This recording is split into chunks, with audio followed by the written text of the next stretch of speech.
Mbote na bino banso bamama batata bandeko balandi ya Congo bololo pe balandi ya 3 fois W radio kachopa.com tala biso wana toye lisusu na pokwa na lelo. Na pokwa na lelo bamama batata bandeko toye pona ete tokoka lisusu bomo mesano kosola kopesa bino les informations oyo bozala nango na bosenga bamama batata bandeko.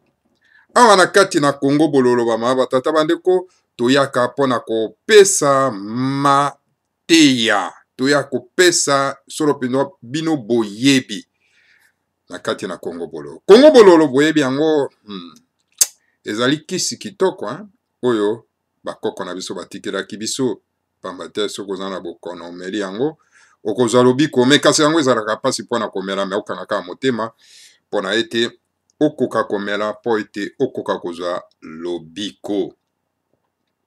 Alors, lelo tokosola mwa point mibale kaka pamba te tokozala na mokuse.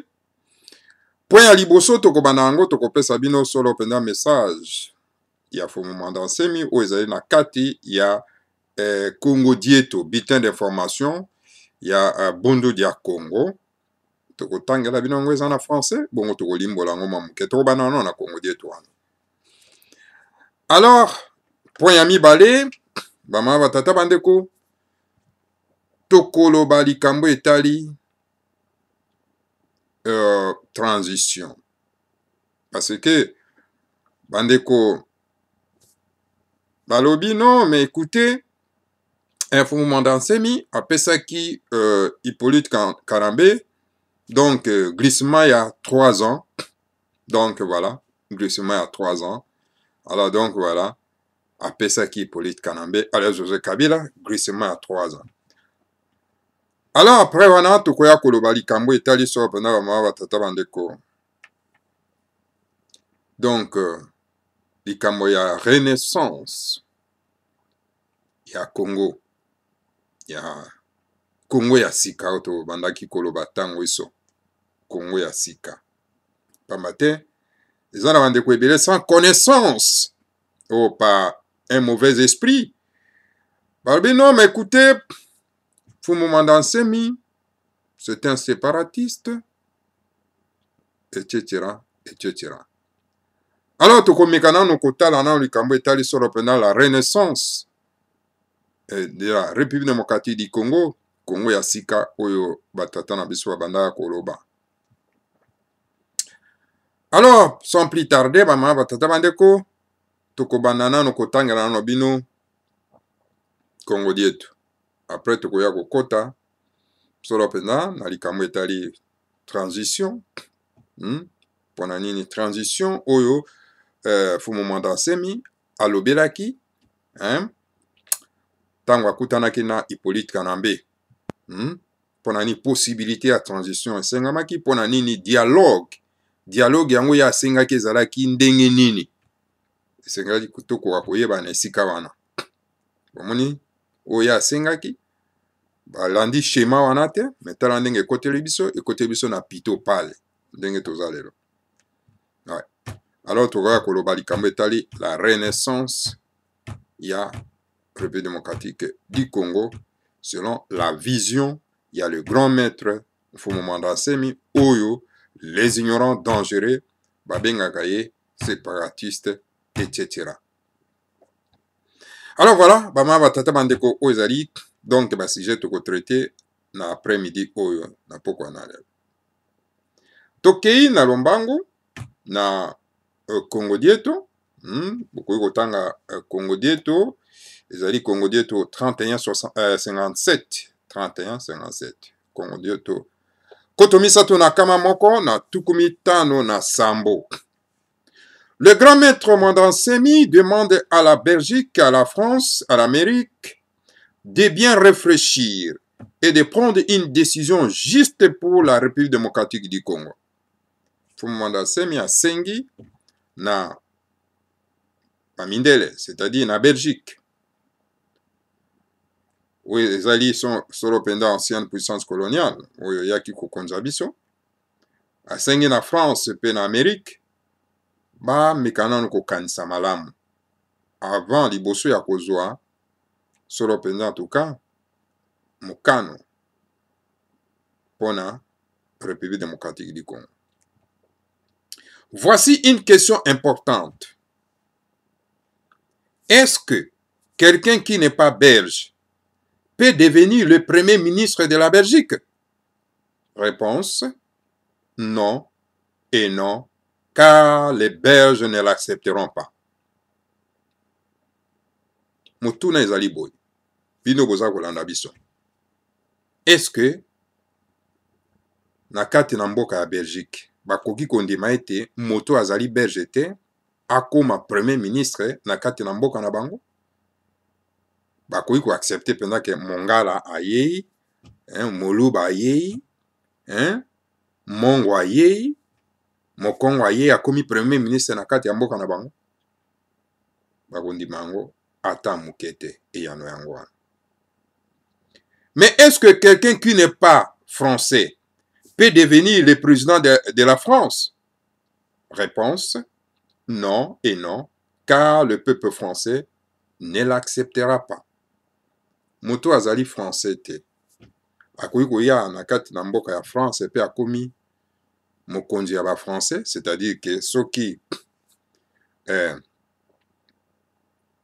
moswahili aye toloba lokele mobembe aye wana enga koma président ba français, est-ce que ba français bakondima yango ete mobembe wana morega wana akoma président ba français? Non, bakondima yango ata mukete. Est-ce que quelqu'un qui n'est pas américain peut devenir le président de l'Amérique? Réponse, non et non, car les peuples américains ne l'acceptera pas.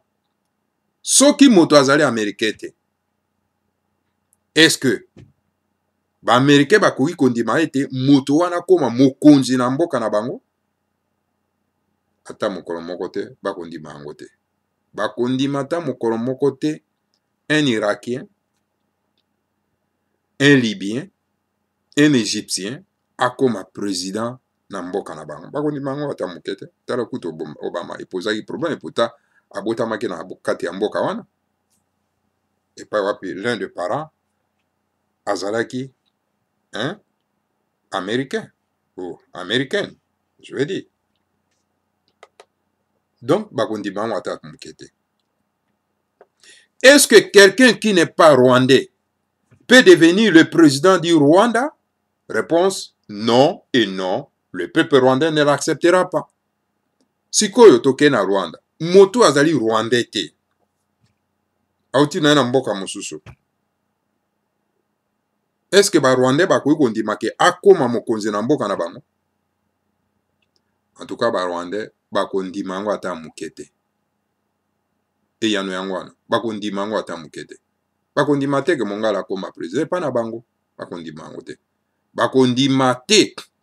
Donc Mokongo akoma président pa na bango. Bakondima yango ata mukete.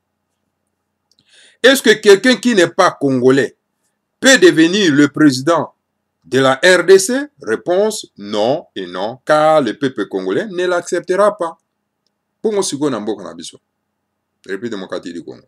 Moto azali congolais te. Est-ce qu'akoki kokoma mokonzi na kati ya mboka wana?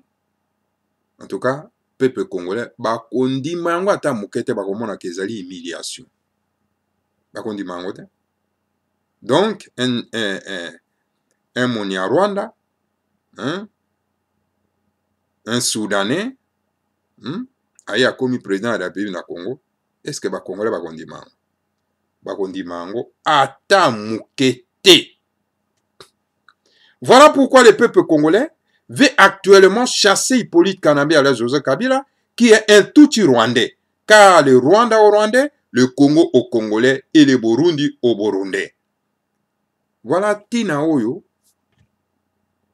toza ko benga soulèvement populaire, toza ko se concerter pour ete to benga na moto aza na kati ya mboka na koma Hippolyte Kanambe parce que azali Rwandais, Tutsi rwandais. Aza na ye Congolais te. Alors pamba te tolobi ete Rwanda mpo na Barwandais, Burundi mpo na Burundais et le Congo mpo na Congolais. Tina oyo esengeli tobengana Hippolyte Kanambe yango wana. Tokobengana na makambo ya ba élection te ndenge rassemblement baza kosala. Tokobengana ye na bamagui oyo ba politiciens bambwazantato, c'est-à-dire les chiens des ennemis, baza kosala. Tokobengana ye na ba arrangement te, mais na soulèvement populaire. Les pays étrangers qui ont placé Hippolyte Kanambe à Joseph Kabila au pouvoir et qui veulent maintenir Hippolyte Kanambe au pouvoir en République démocratique du Congo sont mal intentionnés pour la République démocratique du Congo. Bapaya oyo batie Hippolyte Kanambe à Joseph Kabila na kati ya bokonzi na Congo et baza koluka lolenge nyonso po ba maintenir ye na bokonzi na kati na Congo, baza na makanisi ya mabe po na mboka na bino, po na mboka na biso. En vérité, ces pays étrangers veulent mettre un étranger au pouvoir en République démocratique du Congo afin de mettre main basse à la terre du Congo et à la richesse de la République démocratique du Congo. Likanisi na bango ezali ni pona koluka tout moment ko maintenir mopaya wana na kati na mboka. Ezali tout simplement parce que balingi bakoka kosakapare na nkita oyo eza na kati ya mboka wana. Parce que yo mwana mboka soko ye na esika wana, donc oko permettre te nkita na bino ba pie yango ba blade yango lokola ndenge baza kosala na bapaya wana. Or, la terre du Congo appartient aux tribus bantou. Vouloir s'accaparer de cette terre par la ruse des carrés miniers démontre qu'on est mal intentionné. On est mal intentionné, mes chers frères et sœurs. On est mal intentionné. C'est ce qui n'est pas bon. Et comprend les Congolais pour les imbéciles. À ce moment-là, vous prenez les Congolais comme vraiment les véritables idiots, les imbéciles. Omoni, mabele ya République démocratique du Congo, ezali pona biso babantu. Mabele wana, ezali ya batuchi te. Alors, koluka lolenge nyonso ya kozwa mabele wana na makanisi ya mabe. En tout cas, wana en tout cas, ezali c'est-à-dire koluka kozwa biso lokola bato moko toza mayele te. Lokola bato moko toza bazoba. Nous avons beaucoup de terres en République démocratique du Congo. Ainsi, nous sommes d'accord que les étrangers bien intentionnés viennent prendre la nationalité congolaise à ces nouveaux Congolais qui travailleront plutôt pour la prospérité de la République démocratique du Congo. Nous sommes d'accord qu'on puisse leur donner des terres utiles pour les affaires personnelles. Voilà, nenesikana malamu. Tina obiso toza koluka.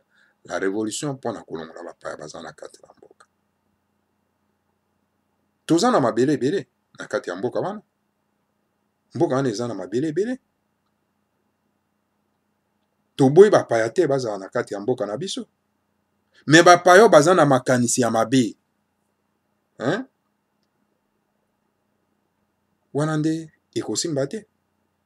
Tokopesa bapaya nationalité, bien sûr. Comme bamboka nyonso tu esalaka. Me bapaya baza na makanisi ya mabe. Po baza koya ete likanisi na bango ezali sela bedike ba éliminer biso po bango ba récupérer mabele wana. Me wana bandeko ekoki kosimba ta mokolo moko te. Tokopesa bapaya wana mabele oyo ezali nécessaire utile mpona bango po te bakoka kosala mosala oyo ekopesa baimboka misala. Me kasi koya na likanisi ya mabe na nsima mpona ete oyo elimine biso bandeko mpo oyo ozwa mabele eza malamu te. La nationalité congolaise, oui, mais en ordre suivant les lois congolaises. Quant aux richesses de la République démocratique du Congo, qui regorgent notre pays, leur exploitation exige de la technologie adaptée et du financement adéquat. Kozwa nationalité congolaise, eza nango mabe te kasi ezala na lolenge ya malamu, na lolenge ya moyibi te. Il faut ezala na lolenge ya kolanda mibeko ya mboka. Mena likambo etali solo penda richesse ya Congo, nkita ya Congo. Po toza na kita ebele na kati ya mboka. Mais exploitation nango pona ko exploiter yango ezo senga biso toza na technologie ya malamu. Pe toza na financement oyo ekosala ke to exploiter nkita na biso. Le peuple congolais aujourd'hui n'a ni technologie adaptée à l'exploitation de leurs richesses, ni financement nécessaire, logiquement, pour l'exploitation de ces richesses. Le peuple congolais est obligé de travailler en partenariat avec certains pays étrangers qui lui apporteront la technologie et le financement nécessaires. Lelo oyo, peuple congolais, mabota ya bana ya Congo, bazali na technologie oyo ya solo te oyo ekoki kosala ke tokoka ko exploiter kita na biso. Toza na financement nécessaire te oyo ko permettre biso pona ete to sala mosala ya ko exploiter kita na biso. Mais baimboka bazali obligé, tozali obligé ya kokenda epaya batu mosusu pona kosenga bango lisalisi pona ete tokoka ko exploiter ekita na biso. Yango toboyi bapaya te na kati ya mboka. Ces pays étrangers pourront être le Japon, la Russie, l'Allemagne, la Suisse, la Belgique, la France, l'Angleterre, le Canada ou l'Amérique. Mais mamboka wana bapaya oyo tokozala nango besoin pour la technologie na bango pe na financement na bango. Ekozala par exemple Japon, ekozala par exemple Russie, ekozala par exemple l'Allemagne, ekozala par exemple Suisse, Belgique, France, Angleterre, Canada, l'Amérique. Bango te tokozala na bango na bosenga. Mais s'il vous plaît, nous vous demandons d'avoir de la considération pour le peuple congolais. Et ne nous imposez pas un président étranger. Et espérons que celui-ci vous laissera libre de mettre la main basse sur la terre du Congo et ses richesses. Kasi, to sengi na, to bonde li bino, to sengi na bino plutôt. To sengi na bino ke bozala na moi considération na peuple congolais. Boluka te bo impose biso mokonzi moko oyo azali mopaya na kati ya mboka. Eza malamu te. Bozwa mopaya bo impose biso na kati ya mboka tout en espérant que mopaya wana akopesa bino oyo nyonso boza nango posa na kati ya mboka wana. Abrade mabele parce que eza mabele na ete. Ezali malamu te. Eza malamu te. Ainsi, les grands maîtres, Mfumomanda Nsemi, demandent fraternellement à la Belgique, à la France et à l'Amérique de cesser de soutenir Hippolyte Kanambe, qui est un étranger au Congo. Yango toso senga bino na bozito nyonso na Belgique, na Amérique, na France. boti kanabino ko soutenir Hippolyte Kanambe ale Joseph Kabila o azali mopaya na kati na mboka ya RDC.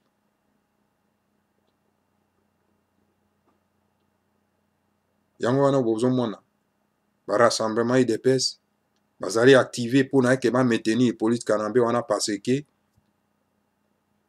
bapaya bazolinga toujours mopaya wana azala wana po ete azopesa bango nyonso. En monnaie d'échange, yango nomoni ba rassemblement UDPS bango makambo ya soulèvement populaire eza te, il faut kaka Hippolyte azala wana po tosala na ye mopaya na kati ya mboka.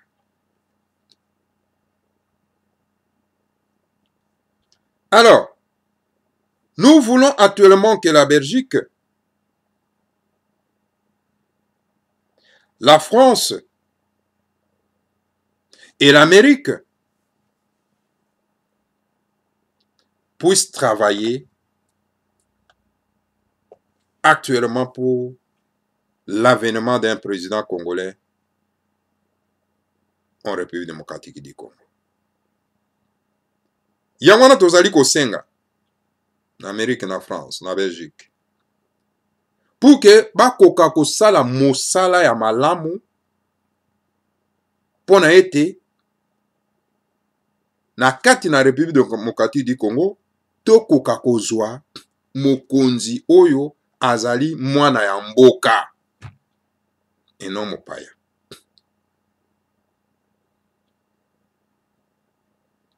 Cela exige comme première condition le départ définitif d'Hippolyte Kanambe au Rwanda, en Tanzanie ou en île Seychelles, Ingeta, Ibobo. Alors, na avènement oyo, c'est-à-dire que na ndenge tozali kozela ete mwana mboka akoka kozwa bokonzi na kati ya mboka, ndenge toza kosenga na ba Belge, na ba Américain, na ba Français, na ba Allemand, etc., na ba Anglais, ndenge tozali kosenga, kasi yango esengeli ya liboso po ete ekoka kosalema ete mwana mboka akoka kozwa bokonzi na kati ya mboka wana, esengeli liboso tosengi na bino ya liboso botika kosoutenir Hippolyte Kanambe, c'est-à-dire que départ kokende ya Hippolyte Kanambe alongwa na mboka wana, alongwa na mboka wana libela akenda na Rwanda, ou bien akenda na Tanzanie, ou bien akenda na île ya Seychelles epai wapi atia misolo na ye kuna. Yango eloko tozali koexige na bino premièrement yango wana oyo tokoki kosala mpona ete mwana mboka akoka kozwa bokonzi. Soki te mwana mboka akozwa bokonzi te, donc mboka ekozala be na mobulu, na désordre, na mbeba. Alors malheur kaka na rassemblement na UDPS oyo balingi ko maintenir mopaya na kati na mboka aorganizere bango ba élection. Oke mopaya ko organiser ba élection na compte na bino te, kasi na compte ya bapaya. Voilà. Bama batata bandeko wana ezalaki message ya le grand maître Montan Semi, le chef saint de la race Bantou de l'Afrique centrale, le chef suprême de Bundu dia Congo, le roi et prêtre de Bantou, le député national de la RD Congo, Kinshasa, le 23 août 2017. Maton Domingue Nabino Bans. Voilà, on a un message à Fumanda Semi. Alors, Toko Kenda Sikoyo, Bama Batata Bandeko, na deuxième partie. Bolanda Kibino Moko Bama Batata Bandeko, Ndeko na komba Mosongo, Tambwe, la déclaration ya Sali, ezali très grave, Bama Batata Bandeko, la déclaration très grave.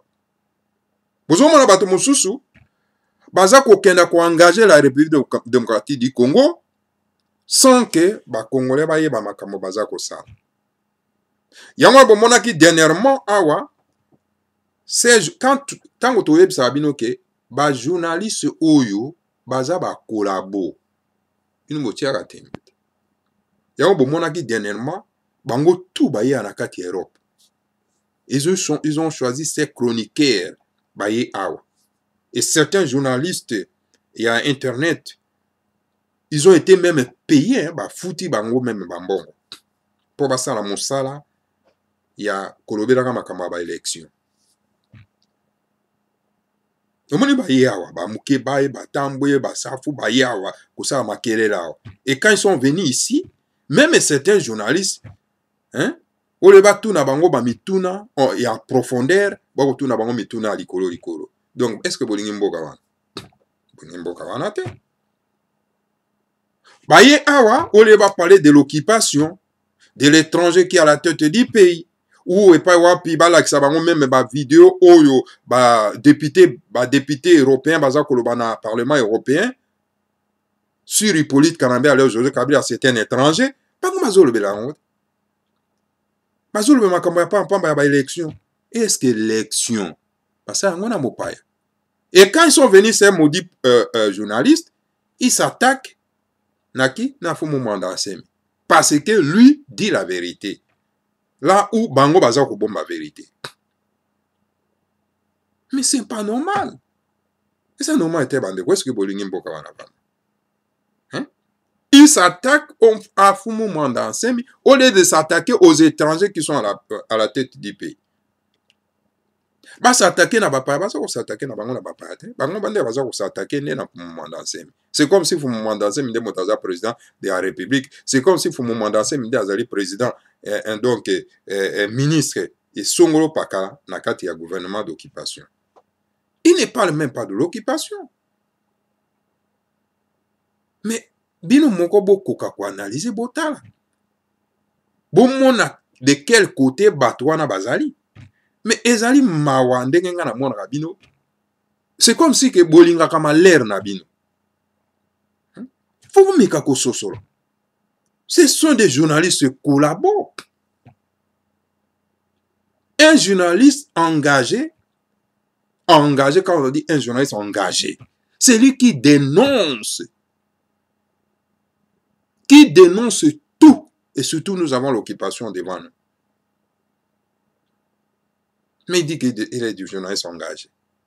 Il est un journaliste patriote. Un journaliste patriote, pendant que bato batiaki bato wana na bokonzi, baza kolobake non, totiaki bango po ba aider biso poto brader mabele ya mboka wana, et puis vous caché na bino. Boyi koloba bango te.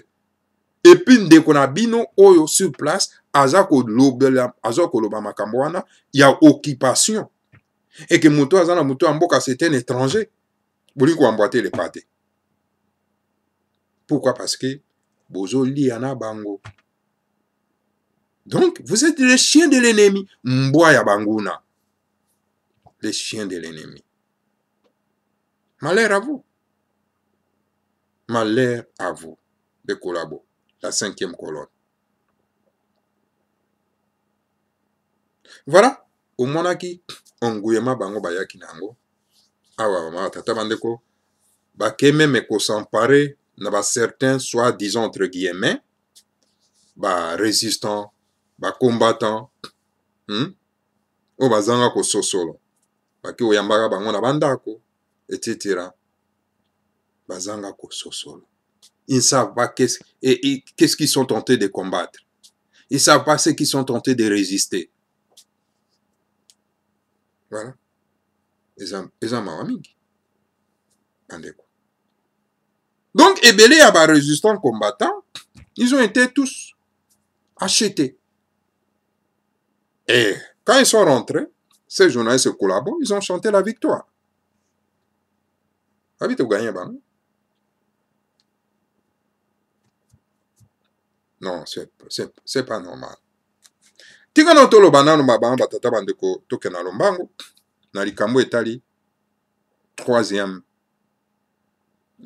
likambo etali dialogue, likambo etali glissement oyo Fumu Mandansemi alobaka. Tango akenda ko sala rencontre na Hippolyte Kanambe.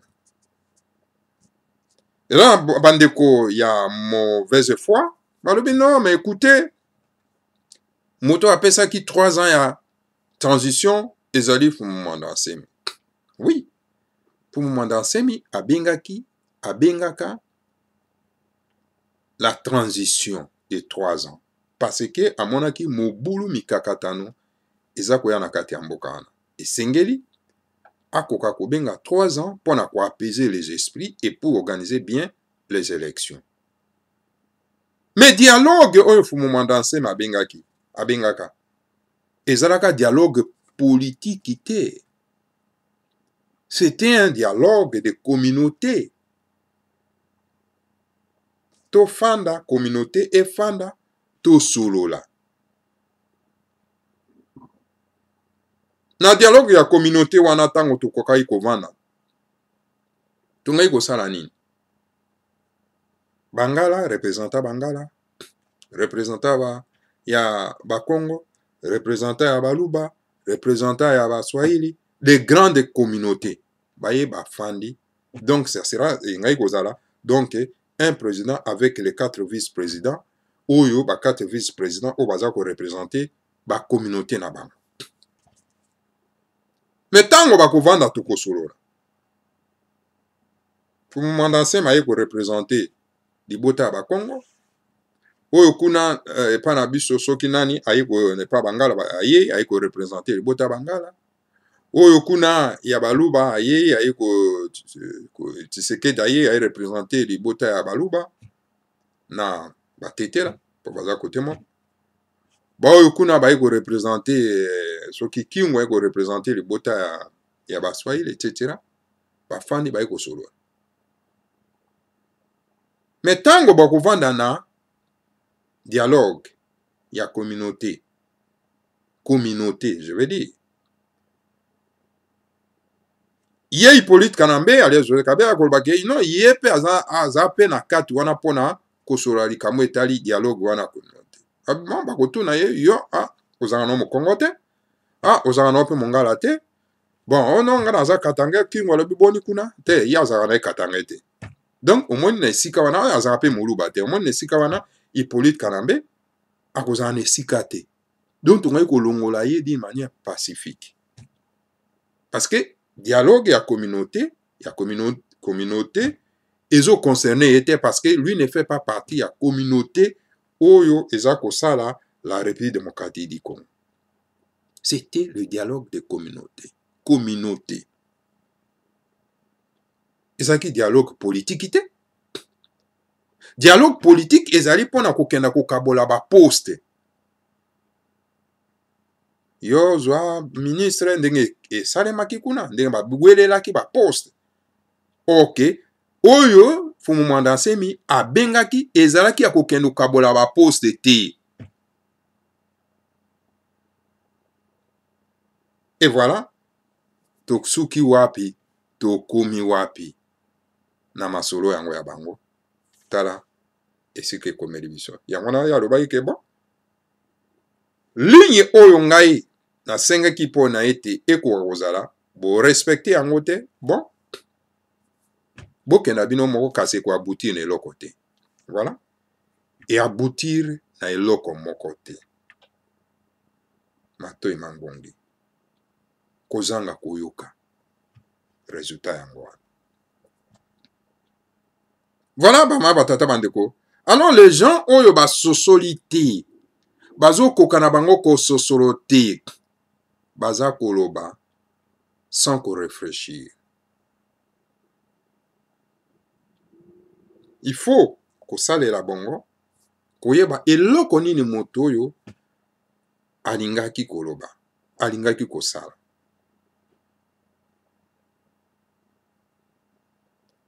Alors, toleka siko na lombangu likambo etali solo penda likanisi ya Fumu Mandansemi concernant ba communauté. Concernant plutôt la renaissance ya Congo. Congo ya sika. Oyo bakoko na biso bandai koloba Congo ya sika. Otobengi Union de Timanti. La Confédération de l'Afrique centrale. Parce que zalaki elaka oyo bakoko bapesaki tango bayaki ko gagner bango ko longa bango. Tango bakabolaki mabota mabango par la force.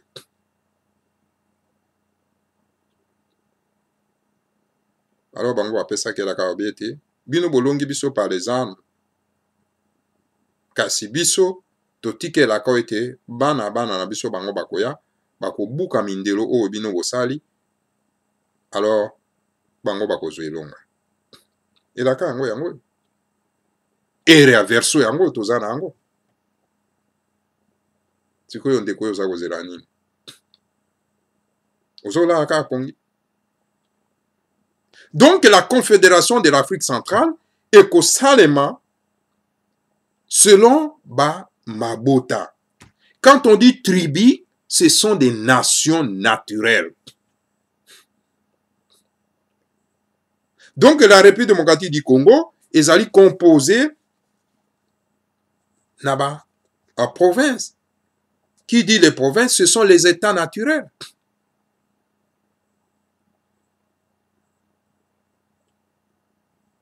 Tokoki kozwa ba province na ndenge oyo bake kosala ngo bakare miniete.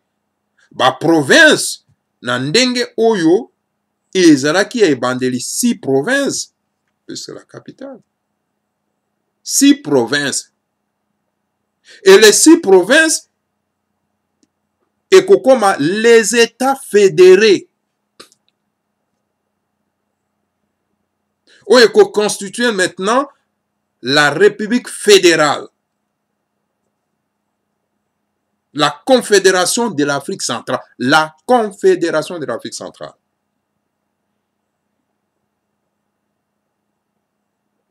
Le Grand Équateur, où ils allaient dans 2 États jumeaux, la Mongala et la Mongolie. Donc l'Équateur, le Grand Équateur, sera un État. Et à la phase finale, ça deviendra 2 États jumeaux, la Mongala et la Mongolie. Voyez l'état de Boyoma, du Kivu, du Kasaï, du Katanga et du Congo central. Et la finalité nango, donc la présidence, présidium, et kozala autour des rôles. Autour des rôles. Lokola ndenge Union européenne est tambolaka. Comment voulez-vous un grand pays lokola la République démocratique du Congo où ezali sous-continent, où ezali plus grand que Union européenne? Et que notamment na mopaya moko boye atanga na ete asala na ekera cité aye par hasard kaka na mutu amboka o wata musa mboka monene ndenge wana un sous-continent lokola Union européenne. Bokebo kendo ko confier yango na mutu moko oyo azata na connaissance na mboka wana te. Vous êtes d'accord de ça? Non, ce n'est pas ça.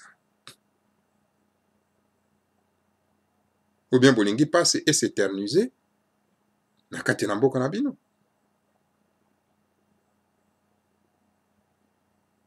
C'est dit désordre pur et simple.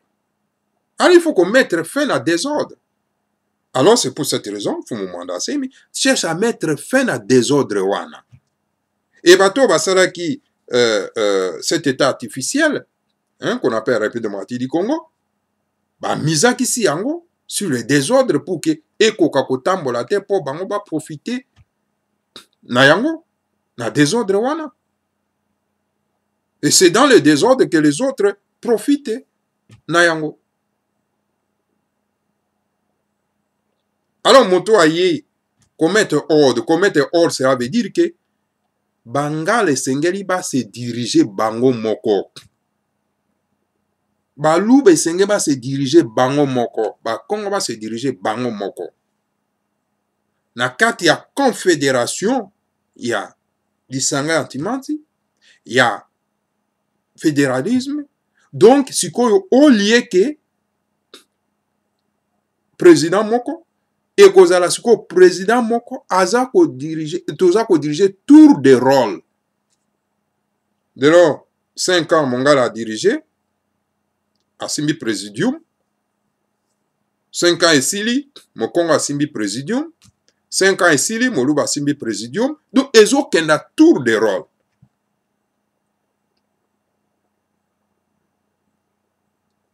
Ezali mawakaka komona bato lokola ba ba pasteur Bobo Koyagbo ye aza combattre na ende ba nation naturelle. Oh non, aba faut que détruire ba tribu. Donc koboma ba nation naturelle ekufa au détriment nini ya nation artificielle autobengela la République démocratique du Congo, créée en toutes pièces en 1885 na conférence de Bel-Air. Eza kozanga koyeba. Mais tango ya koyeba aya ko comprendre pourquoi je disais comme ça. Akoluka ke na ko effacer maloba wana, ok c'est déjà trop tard. Maloba et comment na yango kotikala. Parce que eza na ba image. Voilà, bama batata bandeko bana lisanga antimati. Kozanga koyeba eza liwa mobimba. Mais soki bomoni la grandeur, la prospérité ya kozwa un état confédéral, la confédération de l'Afrique centrale, beaucoup moins combien de fois qu'ils allaient bien. Parce que bateau baza koyeb sabino que non abat le tribalisme, abat le tribu, c'est baza mal intentionné. Intention na bien ya bango ezanini. Bo kima mabe na bino, alors que ça vide éthique là comme ça.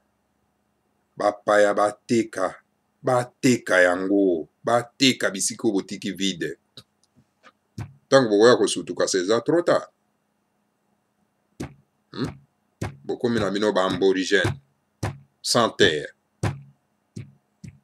Faut faire attention. Biso toza ko alerter bino tout simplement parce que boza na kata ignorance ale biso tozo pesa bino kaka bwanya beaucoup a kozwa bwanya po ete ezala déjà trop arrêté. Matondo mingi na bino banso yango na kati ya Congo boloto ya kobe ko pesa mateya waza na mato ya koyoka kwa koyoka waza pe na motima ko sosola kwa ko sosola. Matondo mingi tukuta na bino ambalasima. Matondo